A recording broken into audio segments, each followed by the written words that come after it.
El Departamento de Salud y Esperanza de la Iglesia Adventista del Séptimo Día presenta la Semana de Salud y Esperanza. Invita a tus amigos para sintonizar nuestro programa y disfrutar de más bendición.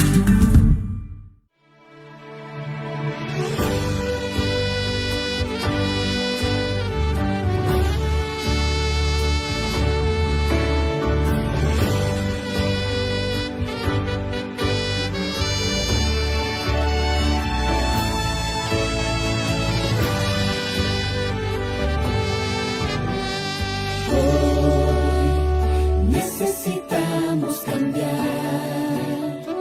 nuestra manera de actuar para vivir vidas plenas. Hoy necesitamos cuidar nuestra salud y pensar que una misión nos espera.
De nuestra Semana de la Salud, de poder tener su sintonía a todos los que están escuchando Radio Adventista 96.5, Radio Estéreo Adventista también, allá en Oriente, el 106.9. Estamos muy contentos de poder contar con su sintonía, pero también Saludos a todos los que están viendo esta transmisión a través de el Facebook de nuestras páginas, a través de Facebook Live. Estamos muy contentos de poder recibirles aquí en esta su casa, pero también muy contentos de que nos permitan a nosotros el privilegio de llegar hasta ustedes. Recuerde que como ha sido en estos días, la costumbre de estos 2 días anteriores, y hoy no será la excepción, usted puede participar. Y este día habrá una sorpresa porque va a ser un poco más conversatorio y hablará de ello la licenciada Marta Ruth Argueta, quien presentará a nuestra invitada especial de hoy. Pero para que usted pueda participar, le vamos a dar los números telefónicos o el número telefónico. Ahí puede escribir su WhatsApp para que pueda participar de este programa muy especial. El número de WhatsApp es 7802-3325. Pero para todos aquellos que nos escuchan más allá de nuestras fronteras de El Salvador, debe agregar el 503. Así que debe agregar más 503 7802 3325. Vamos a volverlo a repetir para que usted lo anote. Yo sé que algunos ya lo tienen anotado entre sus contactos, pero para que participe, más 503 7802 3325. Además, agradecemos mucho a nuestro hermano Julio César Duarte, que está haciendo la interpretación de este mensaje con el lenguaje lesa, y estamos muy contentos por eso. Así que, hermana y licenciada Marta Ruth Argueta, le damos el tiempo para que pueda presentar a nuestra invitada de hoy. Muchas gracias, hermano Gerson. Muy buenas tardes para todos. Qué bendición es poder compartir una tarde más con cada uno de ustedes. Este es el tercer día, como bien lo mencionábamos, de nuestras temáticas. Gracias por todas las preguntas, por toda la interacción. Ustedes pueden compartir en Facebook sus preguntas el día de hoy. También lo pueden hacer por el número telefónico que proporcionó el hermano Gerson, porque el día de hoy tenemos una invitada muy especial. Ella nos está haciendo el favor de realizar esta presentación desde México. Está con nosotros la licenciada Saraí Espinosa Ruiz. Ella es psicóloga clínica. Es una especialista en el tema. Ya les voy a contar un poco acerca de su currículum y toda la información de la experiencia profesional que ella tiene, y agradecemos que aceptó gustosamente la invitación para poder participar y estar con nosotros en esta tarde, pero para ella noche. Así que le vamos a preguntar qué hora es en México, desde qué ciudad nos está saludando, para que ustedes tengan una idea desde dónde está ella transmitiendo en esta tarde. Muchas gracias, licenciada Ruth, y un saludo para todos los que nos están escuchando ahí en El Salvador y probablemente por otros lugares también que accesan a esta plataforma. Les estoy hablando desde, obviamente, como dijo la Lic Ruth, desde México, desde la ciudad de Mérida, el estado de Yucatán, por si alguno, para que se familiarice un poco, como a 3 horas de Cancún más o menos, así que seguramente Cancún lo deben conocer más que Mérida, y estamos muy contentos de estar con ustedes en esta tarde. Aquí son las 6:14 de la tarde, así que estamos ya viendo cómo el sol empieza a descender, pero muy feliz de estar con ustedes. Muchas gracias, Saraí.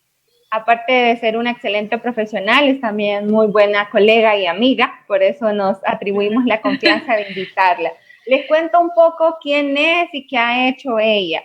La licenciada Saraí tiene una licenciatura en Psicología Clínica de la Universidad de Montemorelos. Además, está certificada en Intervención en Crisis. Posee también una certificación en Terapia y Consejería. Además, también tiene certificación en terapia familiar y también sabe mucho del tema de adicciones. Así que ella se ha formado en tema de adicciones y tiene un máster en psicología clínica de la Universidad de Andrews. Además de eso, también ella tiene un certificado con énfasis en adicciones y salud mental de la mujer. compartimos por ahí algunas temáticas y fue donde tuvimos oportunidad de conocernos y ella me sirvió de traductora que estuvo ahí apoyando. Además de eso que actualmente ella es la vicerrectora y realiza también terapias a nivel clínico. Entonces, por esa razón, esta tarde, perdón, no dije de dónde era la vicerrectora del Instituto Universitario del Sureste. Ella es la vicerrectora académica. Por toda esta información que les comparto y por toda la experiencia que ella tiene, hace que sea la persona idónea para compartir con nosotros la temática en esta tarde. Yo sé que anteriormente el programa era más expositivo y nuestros panelistas compartían mucha información, pero quedaban algunas preguntas que se generaban y muchos también querían interactuar. Es por eso que en esta tarde nuestro programa de hoy será más conversar. Ella sí nos va a explicar algunos conceptos del tema de resolución de crisis, pero también nosotros vamos a poder preguntar e interactuar con ella.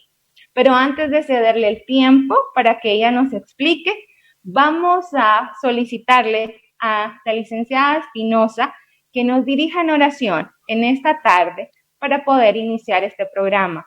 Y además agradecer a toda la comunidad adventista y también a las radios, porque en este día nos hemos unido en oración por el personal de salud, por ese personal que está en la primera línea.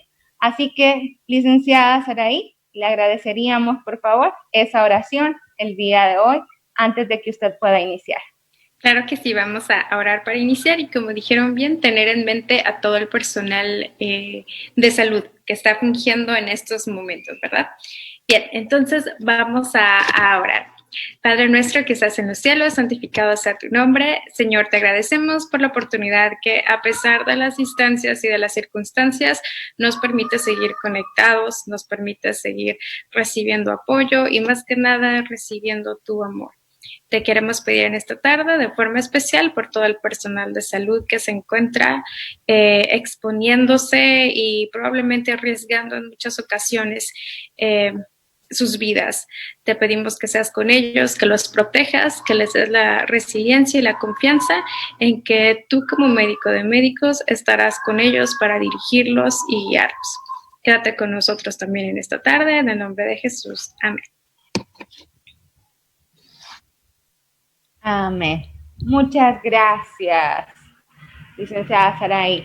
Y vamos a iniciar en esta tarde con la temática, así que yo voy a desactivarme para que usted pueda quedarse ahí con nuestro hermano Julio, que le agradecemos también, porque una noche más está acompañándonos, y voy a dejarle que tenga y posterior vamos a hacer una pausa para poder hacer las preguntas.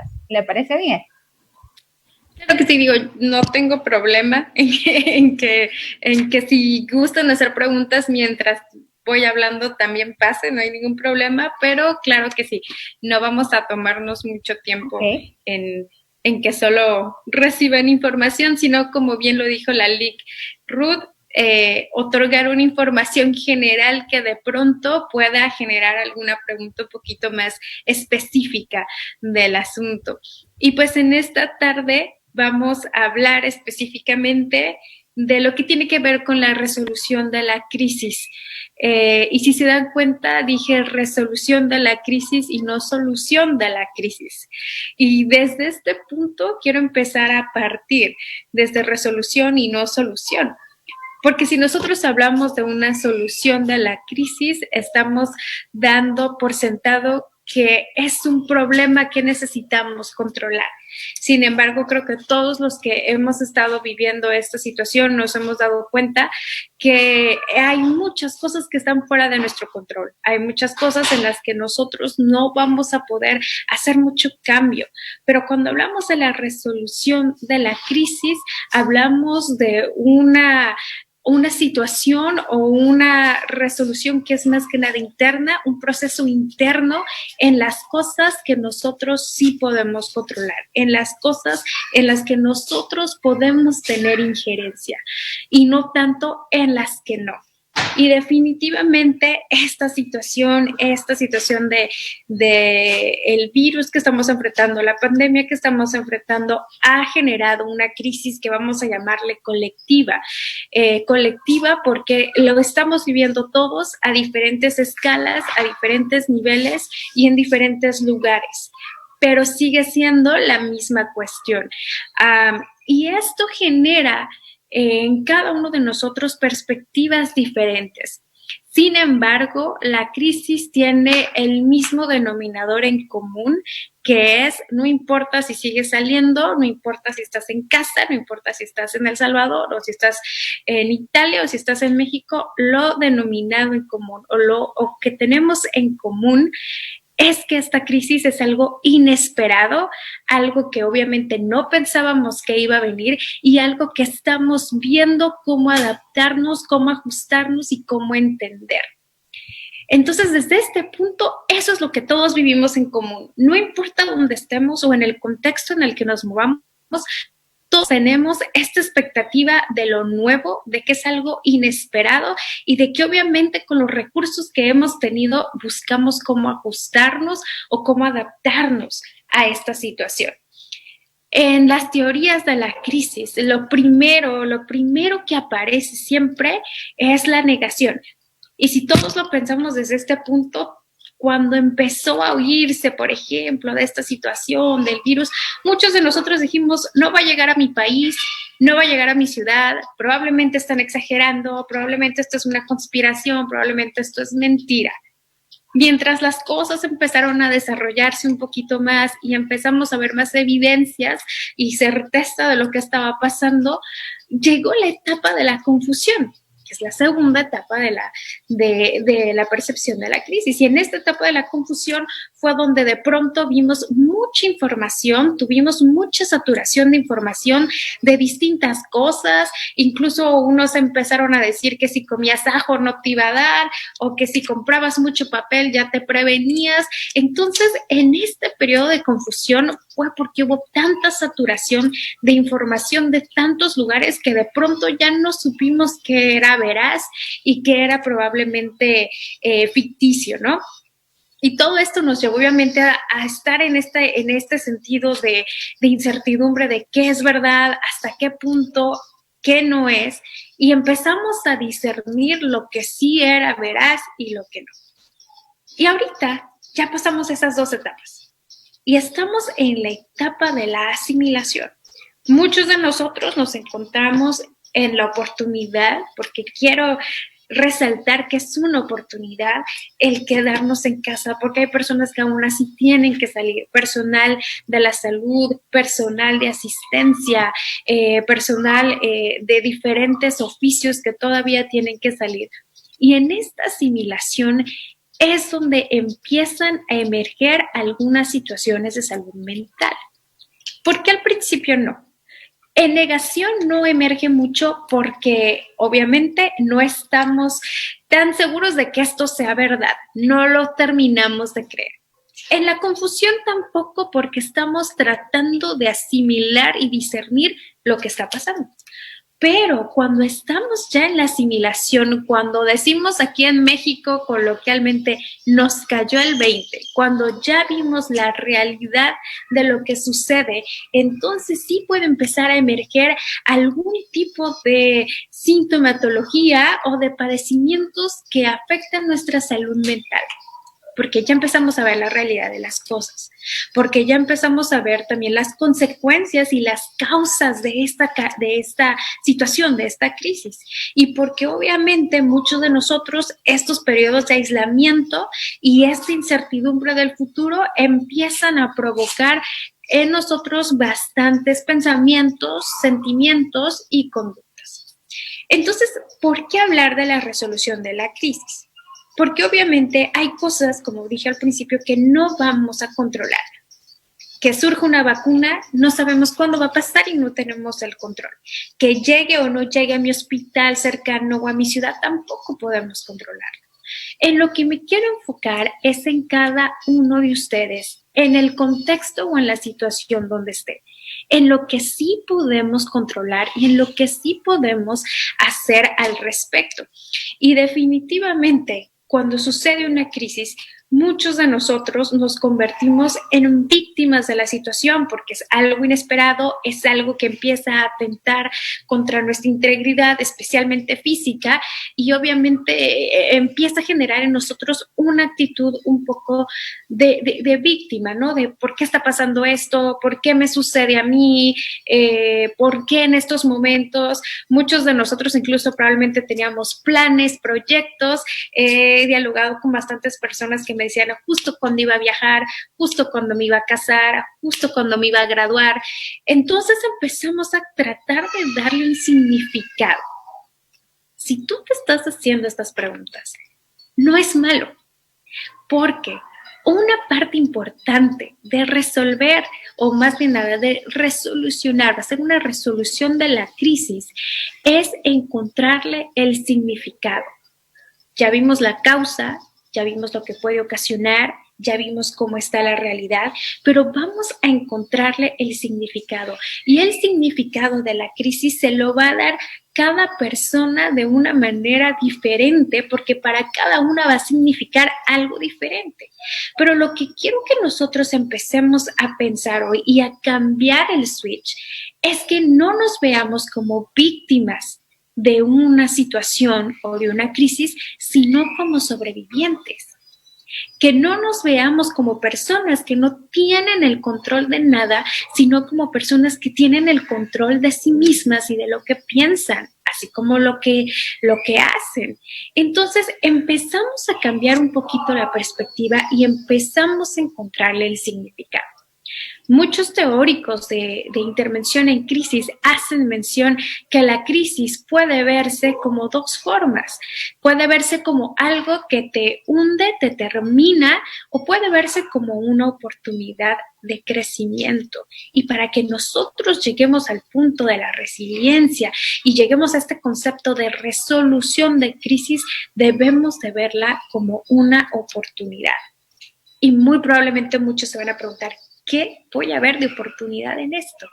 Pero créanme que si siguen en donde están, que si siguen todavía preocupados por sí mismos o si siguen, aunque sea pensando en lo que van a hacer saliendo de aquí, es porque están siendo sobrevivientes. Y el ser sobreviviente significa que me voy a enfocar no en lo que no está funcionando, sino en lo que sí está funcionando. Voy a enfocarme en lo que sí está trabajando en mí, en ciertos niveles, en los recursos psicológicos y emocionales que tengo, que aún con todo lo que sucede, me mantiene aquí. El hecho de que me mantenga aquí obviamente no significa que no esté padeciendo algunas cosas, pero empieza a cambiar mi perspectiva en verme como una víctima de la situación a verme como una sobreviviente de la situación. Entre más me vea yo como víctima de una crisis o víctima de una situación, menos poder o menos autonomía o menos control me dejo a mí misma. Porque si soy una víctima significa que depende siempre de todo lo demás y de afuera. Pero si me veo como una sobreviviente significa que hay recursos internos, hay recursos psicológicos con los que cuento que me han permitido llegar hasta este punto. Me comentaba hace unos momentos la Lick Ruth que muchos en El Salvador les han prolongado 2 semanas más de cuarentena. Fíjese que aquí en México nosotros tenemos hasta finales de mayo la cuarentena y muchos de nosotros, incluida, empezamos esta cuarentena desde finales de marzo, o sea que van a ser casi 2 meses. Muchos podríamos pensar, híjola, esto puede ocasionarnos muchas cosas, pero como dije, vamos a tratar de ver las cosas como oportunidad, vamos a cambiar la perspectiva y vamos a verlas como una oportunidad de crecimiento. ¿Y cómo le podemos hacer?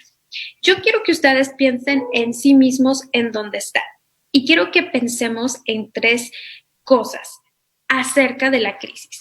Una crisis es situacional, es decir, es diferente en el contexto. Como les dije, vamos a ubicarnos donde estamos. La crisis es diferente para los que tienen que salir a trabajar que para los que tienen que quedarse. La crisis es diferente para los que están más en riesgo, a los que, por ejemplo, viven en lugares que no son urbanos y que están bastante alejados. La crisis es diferente para alguien que es casado y alguien que es soltera, para alguien que tiene hijos y alguien que no. Solamente con eso vamos a ubicarnos que la crisis es situacional. La situación en la que estés debe proveerte recursos positivos.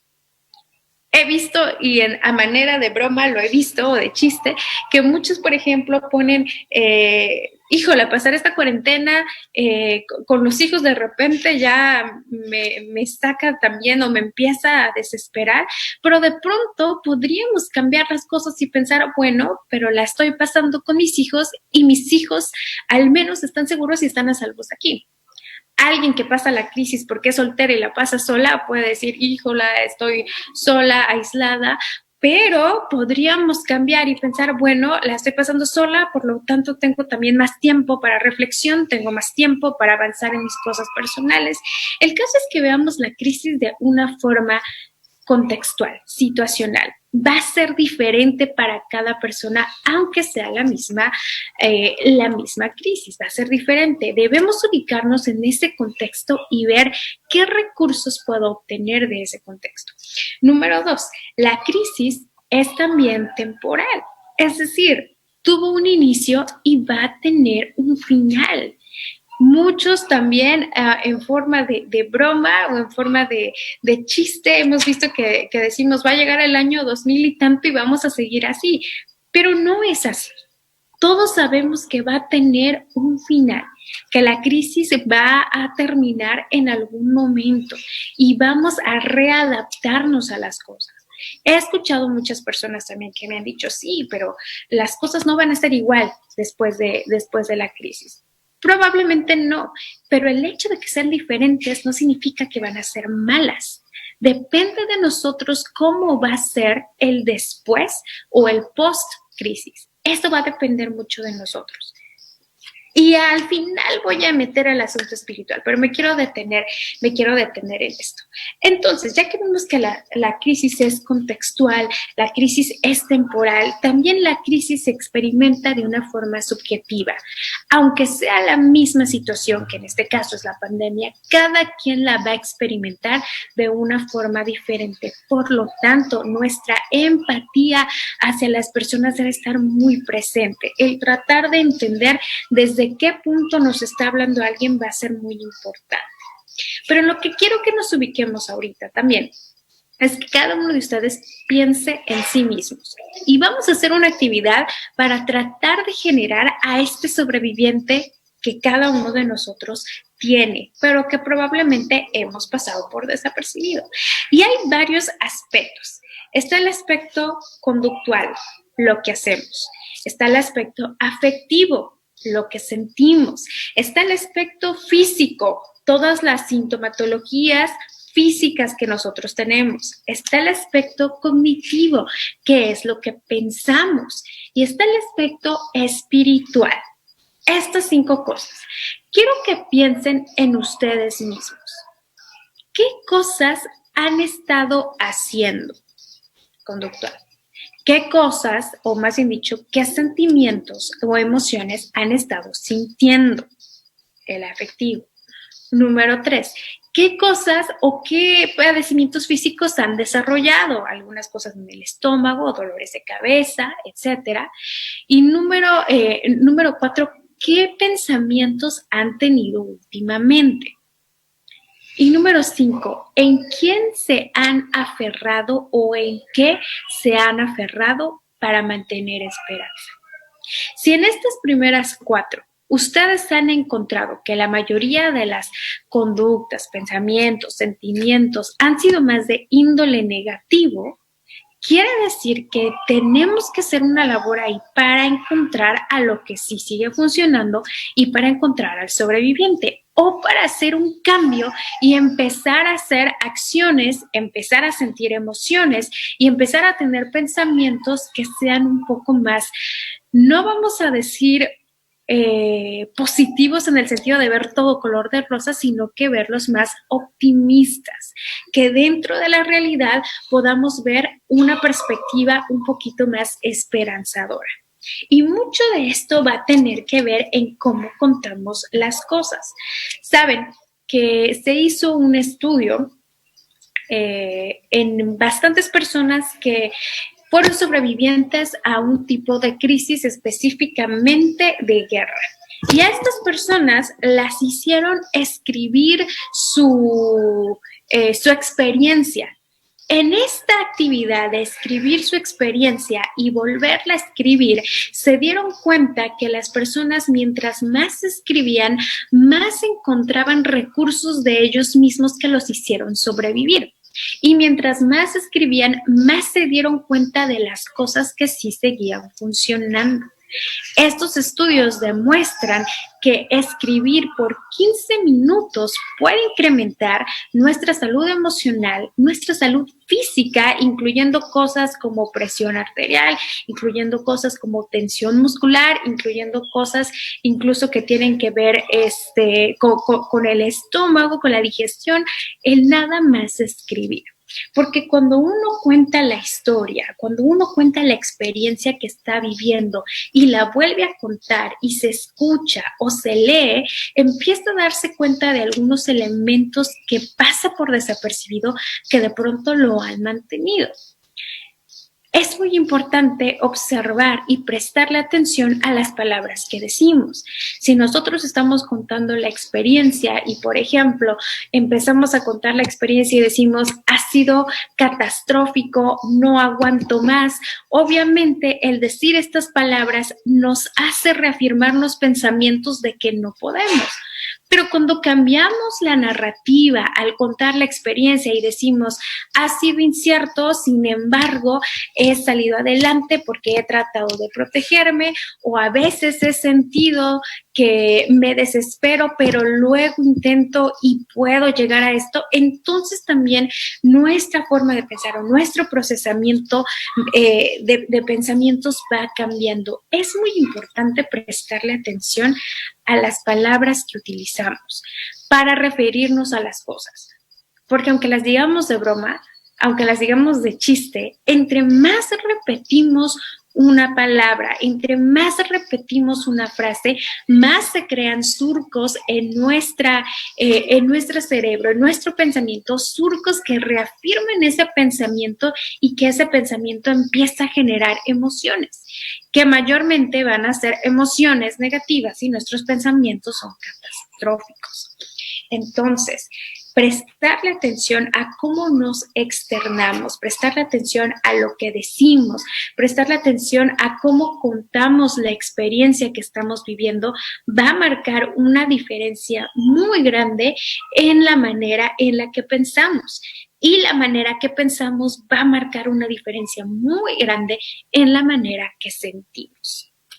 Así que una actividad que yo les podría recomendar es dejar, por ejemplo, en el día 15 minutos para que ustedes escriban lo que hicieron en el día, cómo se sintieron, lo que pasó, qué cosas sí hicieron, qué cosas de repente les ocasionó incertidumbre, pero hacer esta actividad va a generar en cada uno de nosotros más autoconciencia. De pronto estamos muy acostumbrados a reaccionar automáticamente a las cosas y más cuando nos inundan de información que genera pánico, estas reacciones se vuelven cada vez más automáticas.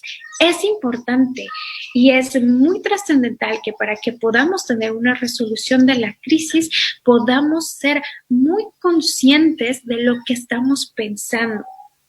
A veces somos más conscientes de lo que sentimos, pero no tanto de lo que pensamos. Y hay algo muy clave. Lo que sentimos es generado por lo que pensamos. Siempre piénsenlo de esta forma. Lo que sentimos es generado por lo que pensamos. Para que una emoción se mantenga y se prolongue por mucho tiempo hasta el punto que se vuelva disfuncional, va a ser porque nuestros pensamientos han sido muy repetitivos o recurrentes sobre lo mismo y por eso han mantenido la emoción. Por eso hay que prestarle tanto atención a tener estos momentos de autoconciencia para poder ir cambiando la perspectiva de las cosas. Tener una crisis resuelta no significa que vamos a salir y vamos a ver, el mundo es muy feliz y vamos a ver todo color de rosa.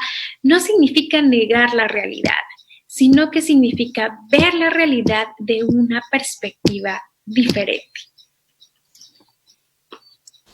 Espero que les haya servido, ¿no? Y este espacio es el que iba a dar para algunas preguntas, si ustedes tenían.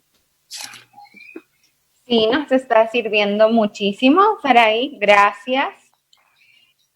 Alguien preguntaba, ¿te referiste a estar en el lugar de víctima y en el lugar de sobreviviente? Lo expusiste muy bien. Hay algunas frases, hay algunos comportamientos los cuales me pueden ayudar a identificar que estoy en el área de víctima. Es la primera pregunta. Y la segunda tiene mucha relación con esta. ¿Cómo ayudar a alguien que está en la situación de víctima, pero no se da cuenta y solamente, pues nosotros entendemos este término, hay victimización en la persona? Muy, muy buena pregunta. ¿Cómo saber si yo estoy actuando o de pronto me estoy comportando más como una víctima que como un sobreviviente? Eso es muy fácil identificarlo. ¿Saben por qué? Porque una persona que se plantea como víctima va a echar la responsabilidad a todo lo demás. No va a quererse hacer responsable de nada y va a pensar que su bienestar depende de lo exterior, no de sí misma. ¿Cómo se podría ver esto en esta situación? Que yo esté bien depende de que el gobierno me provea cosas, que yo esté bien depende que el virus se acabe, que yo esté bien depende de que no me quiten mi trabajo, que yo esté bien va a depender de muchas cosas externas y muy poco interno. Eso es cuando alguien empieza de pronto a desarrollar una conducta un poco más víctima. Ahora, esto no significa obviamente que las cosas externas sí generen un tipo de afectación en cada uno de nosotros, pero la diferencia aquí es que la persona que tiende a caer en esto, en víctima, fácilmente, o más bien dicho, específicamente pierde el control porque le da el control a todo lo externo. ¿Sí me explico? Entonces, depende de lo externo cómo me siento, depende de lo externo lo que voy a hacer, depende de lo externo incluso mi visión del futuro. Todo depende de lo externo. Es ahí, cuando yo le doy el control a todo lo que me rodea y pierdo el control en mí misma o pierdo la autonomía en mí misma para lo que voy a pensar, para lo que voy a sentir, para lo que voy a esperar incluso en el futuro. ¿Cómo podemos ayudarle a alguien que identificamos? Obviamente no vamos a ayudarle diciéndole no te hagas la víctima, eso no sería nada empático, eso no sería nada empático. O sea, si tú vas y dices no te hagas la víctima, no va a generar ningún cambio, todo lo contrario, incluso puede generar una barrera, así que eso no. Pero sí podemos hacerlo por medio de preguntas. Por ejemplo, algunas preguntas que yo quiero decirles por aquí, que ustedes le pueden preguntar, esa es la redundancia a esta persona. ¿Qué has encontrado de ti misma en esta crisis? ¿Qué has encontrado de ti misma? ¿Qué fortalezas has encontrado de ti o de ti mismo o de ti mismo? Número 2, ¿qué creencias has generado de ti o de la situación? Y de la situación. Otra cosa, ¿qué cosas te han mantenido? ¿Qué cosas te han sostenido para seguir adelante? Casi siempre cuando tenemos pacientes, por ejemplo, que han tenido algún evento traumático específico y que fueron víctimas de alguna situación y están con nosotros, es una de las preguntas claves esas. ¿Qué te mantiene adelante? ¿Qué te impulsa para seguirte despertando todos los días? ¿Qué te impulsa para seguir aún aquí? ¿Qué te impulsa para seguir queriendo vivir, básicamente? Y muchos dicen, bueno, pues es que he tenido pacientes que, por ejemplo, dicen, lo único que me motiva a levantarme son mis hijos. Ok, pero incluso eso nosotros podemos ver, ok, entonces tus hijos significa que tu sentido de protección y tu sentido de maternidad o paternidad está ahí porque quieres estar ahí para tus hijos. Nosotros podemos encontrar los elementos de la persona que sobrevive cuando hacemos este tipo de preguntas. Es más, a veces incluso son obvias este tipo de preguntas. Podemos ver a mucha gente que nosotros decimos, esta persona es súper fuerte, pero la persona, por ejemplo, no lo ve. Entonces, este tipo de preguntas generan un poco de autoconciencia en que también la persona se empiece a dar cuenta de lo que sí está funcionando. Eso es lo que queremos lograr. No queremos lograr juzgar ni decir que se está haciendo la víctima, como dicen por ahí, sino que lo que queremos lograr es que la persona identifique lo que sí está funcionando. Muy bien, gracias. Significa entonces que señalar y decirle te estás haciendo la víctima, regañar para intentar hacer reaccionar a la persona no funciona, sino necesitamos realizar más preguntas que lleven a las personas a la reflexión. Exacto. Excelente tu respuesta. Y tenemos también otras preguntas que alguien nos escribió.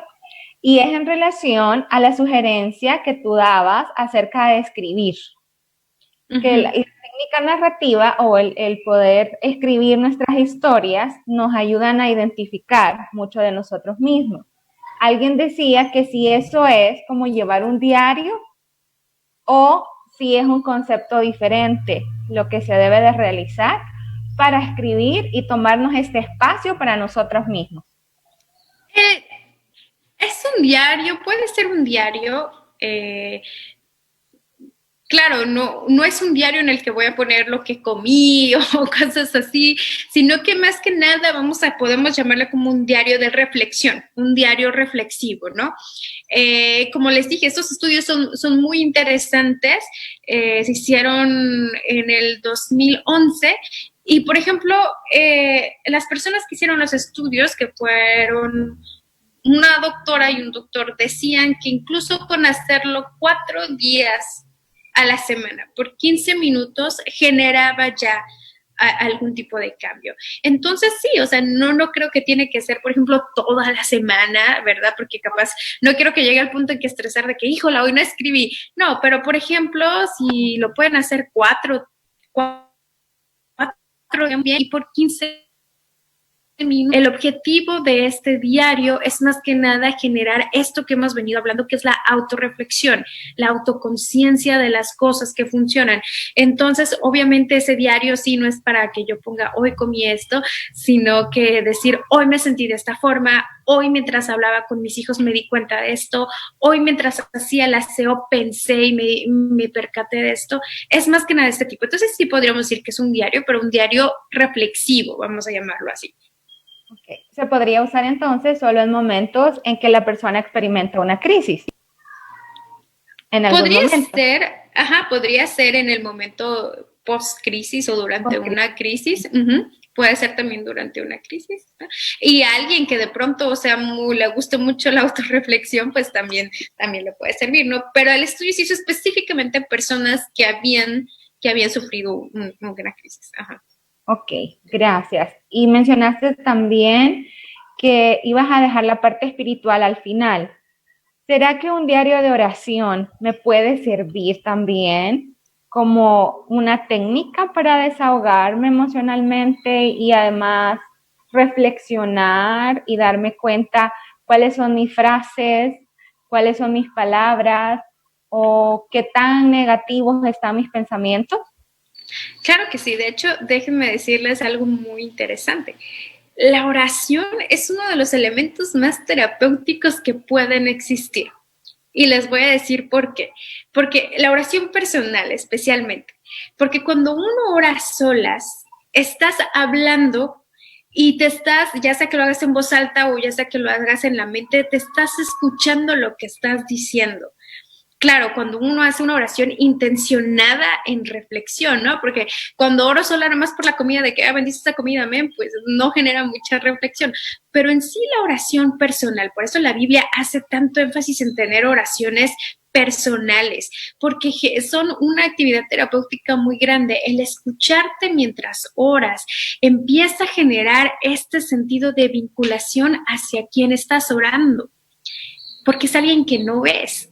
Entonces empieza a fomentar también tu esperanza, empieza a fomentar también tu fe en que alguien te está oyendo aunque no lo ves. Entonces, sí, de hecho, es verdad, al final no tomé mucho este aspecto espiritual, pero las personas, y esto incluso es científicamente comprobado, las personas que creen en algo, las personas que creen en alguien manejan la crisis de una forma totalmente diferente. Mucho mejor las personas que creen algo. Ahora, nosotros que creemos en Dios, nosotros que confiamos en esto, incluso vemos en la Biblia que hay un versículo que dice que hay 3 pilares muy importantes: fe, esperanza y amor, y dice que el más grande de todos es el amor. Pero si se dan cuenta, esperanza y fe van muy de la mano. Esperanza y fe van muy de la mano. ¿Y cuál es la mejor manera en la que nosotros generemos esperanza? Cuando vemos que las cosas aparentemente no van a salir bien. ¿Cómo voy a generar yo esperanza de algo que veo que sale bien todo el tiempo? ¿Cómo voy a fortalecer mi fe cuando todo me sale en el momento que quiero? Hay un versículo en la Biblia que las pruebas, y yo le pusiera el nombre de crisis, que está en Romanos, si no mal recuerdo, generan paciencia, y la paciencia genera fe, y la fe mantiene esa esperanza en lo que nosotros creemos. Entonces, dense cuenta de toda esta secuencia. Es una secuencia de resiliencia magnífica, porque la misma Biblia nos está diciendo que las pruebas nos van a ayudar para generar paciencia, y la paciencia nos va a ayudar para generar fe y para fomentar nuestra esperanza. En estos momentos donde no podemos controlar lo externo, pero sí podemos monitorear lo interno, es un buen momento para aferrarnos a lo que creemos y en quien creemos que sí controla eso que nosotros no. Entonces, esta esperanza que nosotros vamos manteniendo empieza a ser saludable incluso para nuestra salud mental. Y les digo, esto lo han dicho personas incluso que ni siquiera son de nuestra denominación, aunque en la Biblia estaba escrito desde antes, pero por eso les digo que es científicamente comprobado que mantener esa esperanza va a cambiar muchísimo las cosas y la manera en la que nosotros vamos a ir resolviendo y pasando estos momentos de crisis. Muy bien, gracias. No hay duda que la fe es nuestro mayor factor protector y que nos ayuda en estos momentos. Mencionabas algo importante, decía que esto es un momento para nosotros, para aprender y para darnos más de nosotros. Pero ¿qué pasa si a alguien le afecta demasiado el tema de estar solo? Porque le invaden muchos recuerdos. Y ahora que tiene este tiempo libre, digámoslo así, o aunque yo prefiero decirle esta pausa, se le hace difícil, no solamente por lo que está pasando, sino que probablemente porque se conecta con algo más. Y yo sé que esto lo hablamos porque pueden ser traumas previos que la persona vivió y nunca lo trabajó, pero el hecho de estar alerta, el hecho de que en este momento puede ser que tu sistema en general esté deprimido por el hecho de que no requiere realizar tanto esfuerzo. ¿Qué puede hacer una persona que le está siendo difícil tolerar sus propios pensamientos y sus propios recuerdos? Lo interesante de esto, porque la persona que pasa esto es como bien mencionaste, es porque obviamente hay personas que traen cosas ya previas, ¿no? Algunos problemas sin resolver, sin tratar, que surgen en este momento es porque siempre estuvieron ahí, pero hubo algo que evadía el tratarlos, el resolverlos. Porque si surgen en este momento es porque de pronto siempre estuvieron ahí, pero nosotros siempre le digo, por ejemplo, a los chicos que le doy clase, la mente busca protegerse y va a buscar protegerse de muchas formas. Y antes de que esto sucediera, probablemente se protegía manteniéndose ocupada o distraída en otras cosas. Pero de pronto en estos periodos de aislamiento, cuando no hay mucho en qué distraernos o no hay mucho más en qué ocuparnos, por eso hay que buscar, y eso es entre paréntesis otro tip, busquemos en qué ocuparnos, puede empezar a generar este tipo de pensamientos. No sé si lo que afecte más a esta persona o a estas personas, y esto sería algo muy interesante, es lo que piensan o lo que esos pensamientos les hacen sentir. Porque cuando uno recuerda cosas, siempre generan esta emoción de lo que está recordando. Por ejemplo, si yo les digo ahorita, acuérdense de el mejor momento de sus vidas y no sé, a su mente viene esta imagen como si fuera un álbum que genera todas estas emociones, van a revivir esas emociones que generaron. Pero si yo les digo, acuérdense del momento más triste de sus vidas, incluso algunas personas van a decir, ni me gusta acordarme de eso. No es tal vez tanto los pensamientos, sino lo que esos pensamientos empiezan a generar en la persona, ¿no? Estas emociones de frustración, estas emociones de miedo, estas emociones de tristeza, de desamparo, etcétera. Entonces, va a sonar bastante complejo, pero es un buen momento de ser autoconsciente o empezar de ser esta autoconciencia de ver qué pensamientos están generando qué emociones y por qué los he mantenido. Uno mantiene pensamientos sin resolver, vamos a decirlos así, porque hay algo que nos ha impedido resolver. ¿Qué es ese algo que me ha impedido resolver? ¿Qué es lo que ha mantenido esos pensamientos que los he tratado de dejar así como que en la cajita a un lado para no experimentarlos o resolverlos? ¿Qué es? ¿Es vergüenza? ¿Es culpa? ¿Es desamparo, etcétera? Y entonces empezar a trabajar con eso.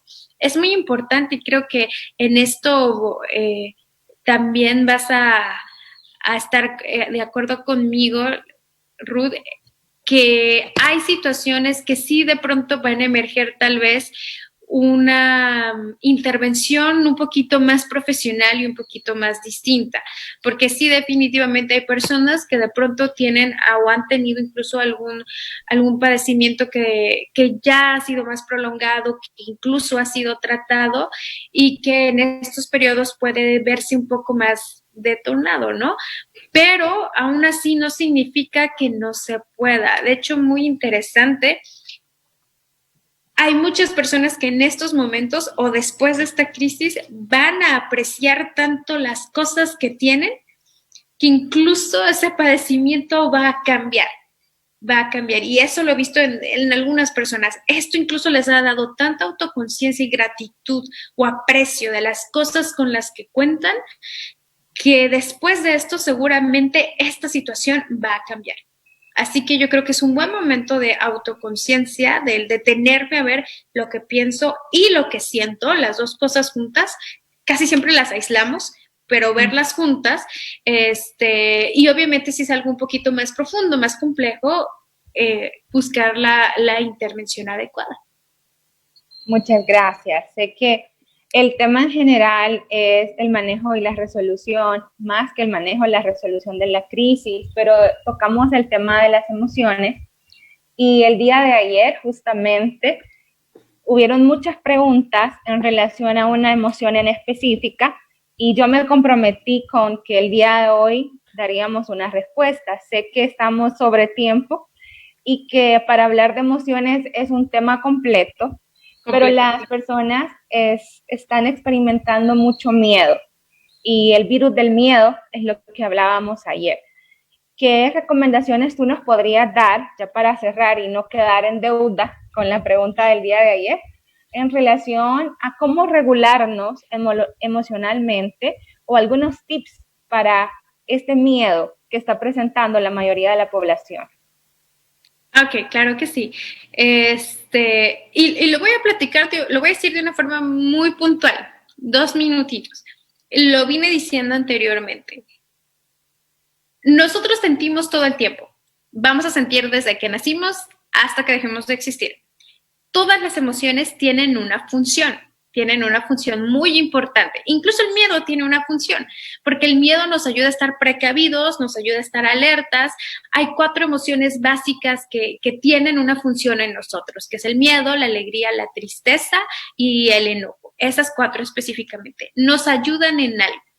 Pero las emociones se empiezan a convertir en disfuncionales, o sea, que pierden esa función cuando se prolongan en el tiempo, cuando su intensidad se mantiene o se incrementa y cuando empiezan a afectar nuestras relaciones o en cómo nos desenvolvemos.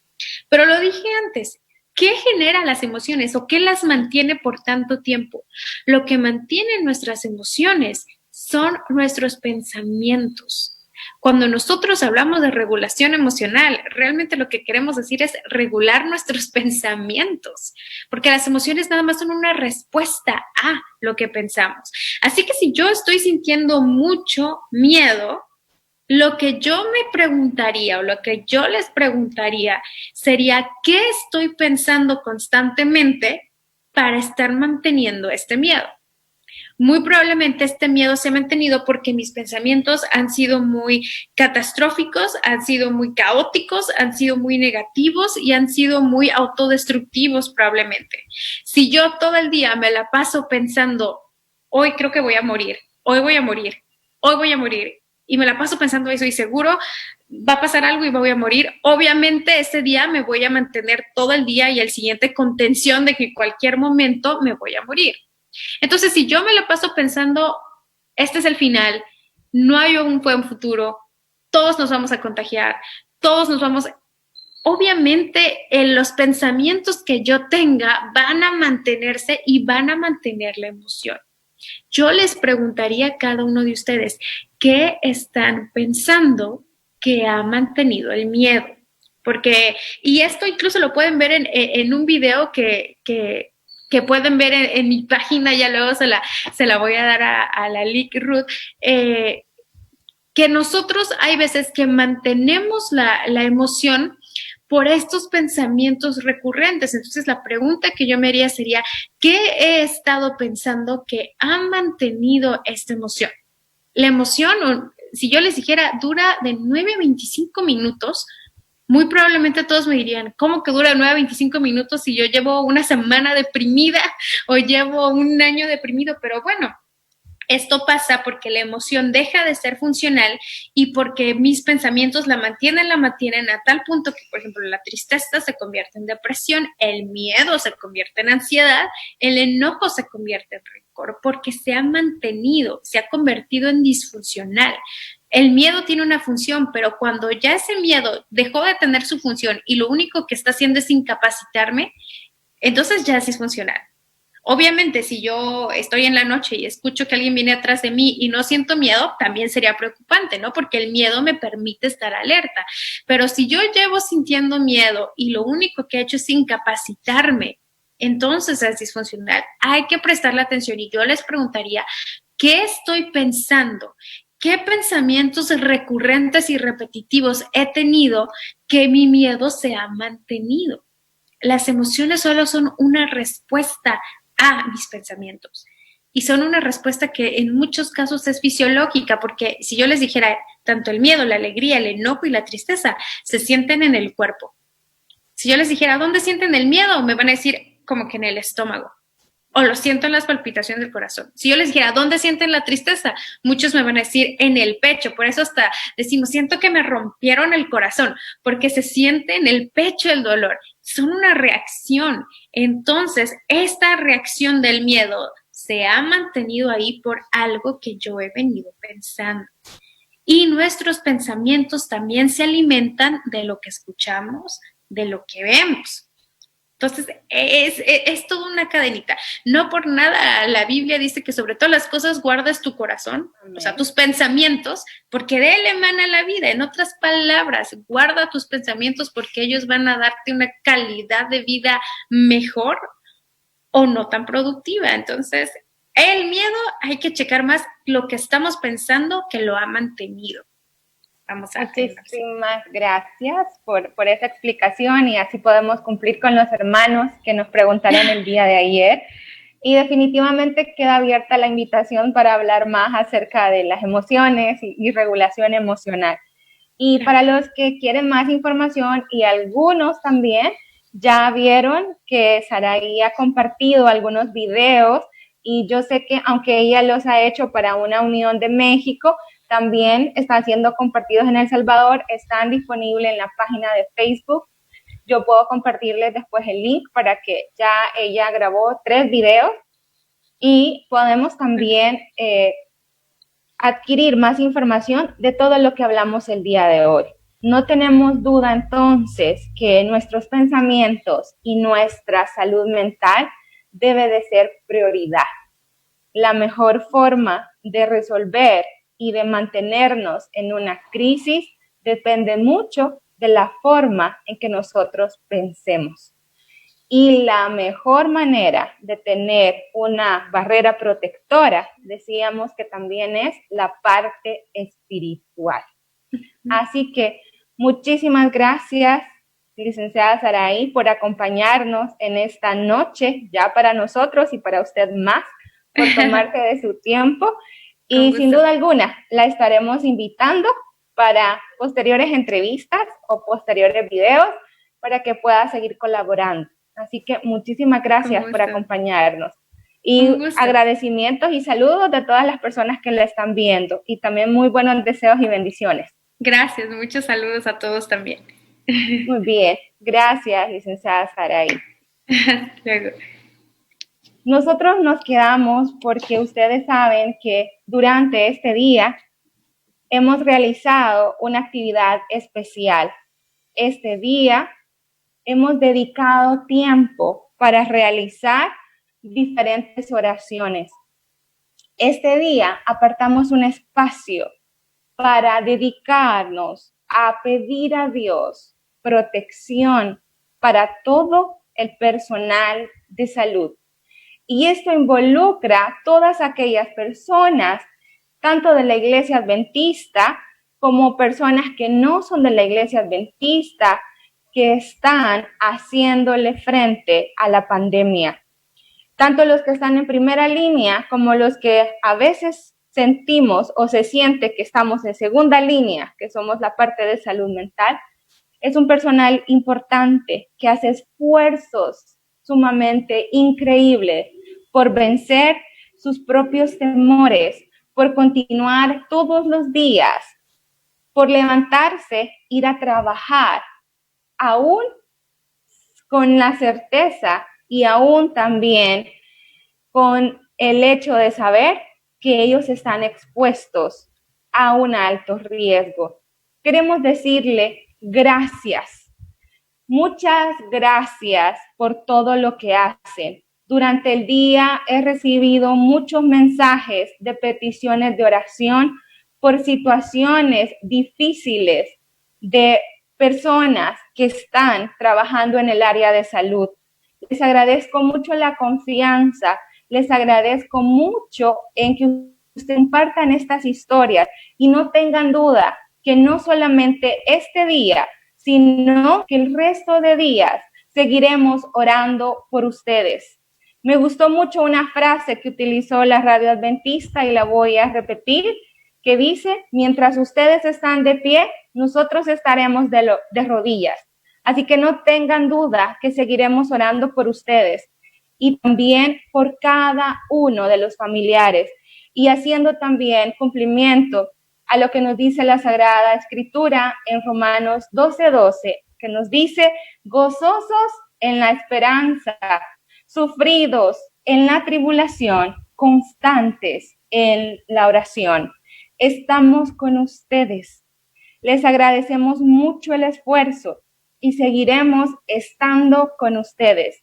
Y en lo que nosotros podamos ayudarle, nosotros vamos a estar allí con ustedes.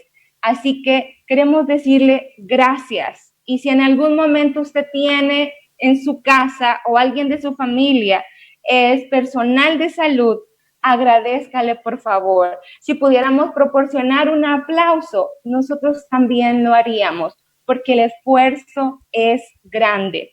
Así que en esta noche, para finalizar con este programa, vamos a cerrar este día de oración, este día especial con énfasis en oración, aunque las oraciones continuarán. Pero en esta hora vamos a pedir principalmente por protección.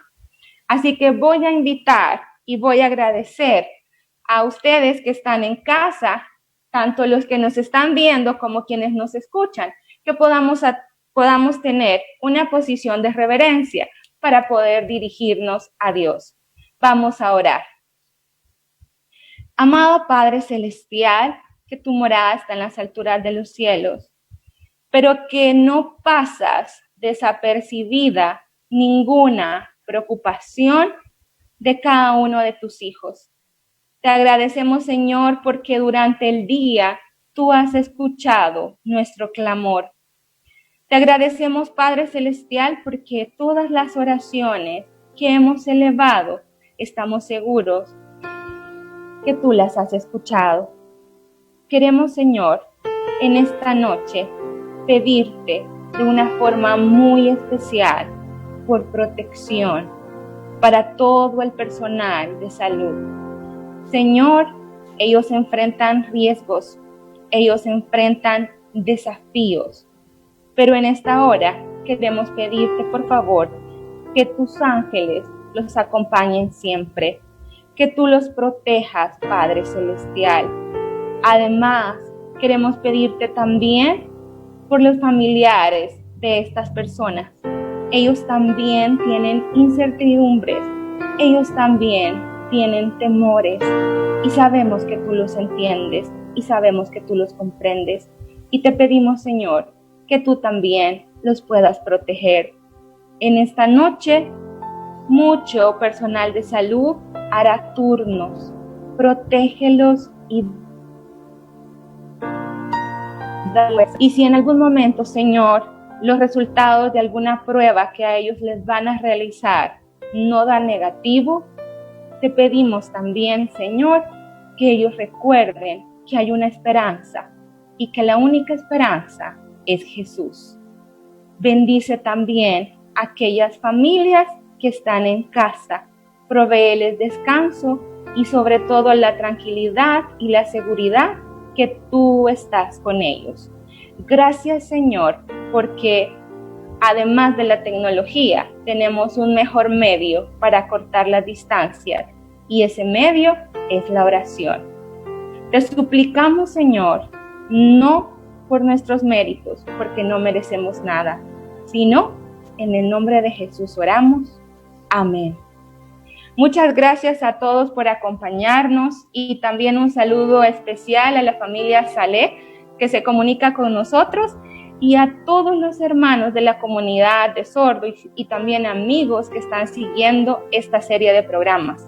El día de mañana tenemos un invitado especial, Chaniel Fisher. Algunos ya lo conocen, él estuvo en el país. Otros tal vez será la primera vez que tengan la oportunidad de observarle, pero los invitamos para que a las 5 p.m. del Salvador ustedes puedan sintonizarnos. Así que gracias personal de salud por todo el esfuerzo que hacen. Se los vamos a repetir todas las veces que sea necesario. Y gracias a ustedes por acompañarnos en esta transmisión. El día de mañana los esperamos nuevamente a las 5 p.m. El Salvador por Radio Adventista, Radio Estéreo Adventista y las páginas de Facebook de ambas radios. Que Dios les bendiga y que tengan muy buenas noches.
salud en todos, que tu luz, que tu paz se pueda sentir aquí. Dios de amor, oye, hoy queremos honrarte.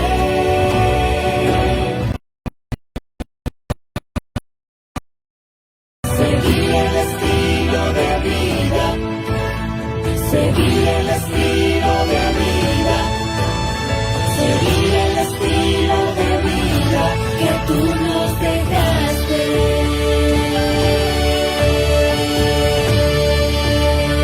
Ha sido un placer estar en contacto directo para crecer en conocimiento durante la Semana de Salud y Esperanza.